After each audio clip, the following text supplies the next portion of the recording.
Strong Group Athletics ibabandera ang watawat ng Pilipinas para sa William Jones Cup. Magsisimula nga ang torneo ng 43rd William Jones Cup bukas July 13 hanggang sa July 31. At ang Strong Group Athletics nga ang magre-representa ng Pilipinas para ibandera ito. At sa nabuo nga nilang lineup ay aminadong malakas nga ito. Kaya tara at silipin ito, ngunit bago nga yan ay huwag mo kakalimutan mag-like, mag-subscribe dito sa ating channel. Binubuo nga ito ng 14 mga manlalaro at umpisahan nga natin sa guards.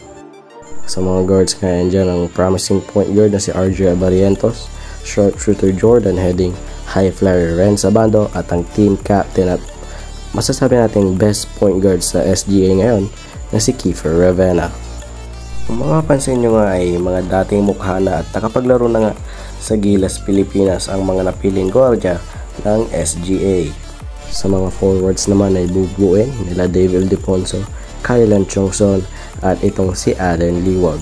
Sasamahan nga sila ng mga import na sila DJ Penner, Taiwan Agi at ang nagbabalik Pinas na si Chris McCullough. Samantalang sa center position ay sila Gio Chu at ang Filipino naturalized na si Ange Kwame ang nakatoka dito. At yan nga ang 14-man lineup na ilalaban ng Strong Group para sa 43rd William Jones Cup. Well, kung titignan nga ay malakas naman ang nabuo ng team ng SGA. Kasama pa nga dyan ang head coach nila na si Charles Chu. At kasama nga rin na dito ang dating humawak sa Gilas na si Coach Rajko Toroman.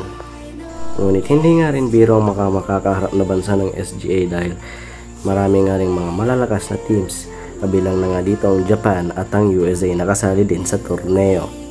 Kaya sa darating nga na July 13 bukas hanggang sa 21 ay patuloy natin suportahan ang pagkampanya ng SGA sa 43rd William Jones Cup. Narito nga ang kanilang game schedule na mag-uumpisa bukas 1 PM Filipino time. Yun lamang for this video. Suportahan natin ang SGA para sa 43rd William Jones Cup. Thank you for watching. Don't forget to like, comment, and subscribe.